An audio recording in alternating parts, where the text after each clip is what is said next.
মিষ্টি বন্ধুরা দেখো আজকে আমি দুপুরে কি রান্না করেছি। অন্যদিন তো অনেক কিছুই রান্না করেছি, আজকে তেমন কিছু করিনি, কারণ আমরা এটা খেয়ে দিয়ে বিকেলে একটু ঘুরতে বেরিয়ে যাব।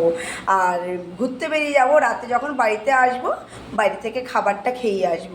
ওর জন্য দুপুরে বেশি কিছু রান্না আমি করিনি। এই দেখো দেখিয়ে দিচ্ছি, এখানে রয়েছে গরম গরম সাদা ভাত, আর ভাতের মধ্যে দেখো কুমড়ো সিদ্ধ দিয়েছি, দেখাচ্ছি তোমাদেরকে।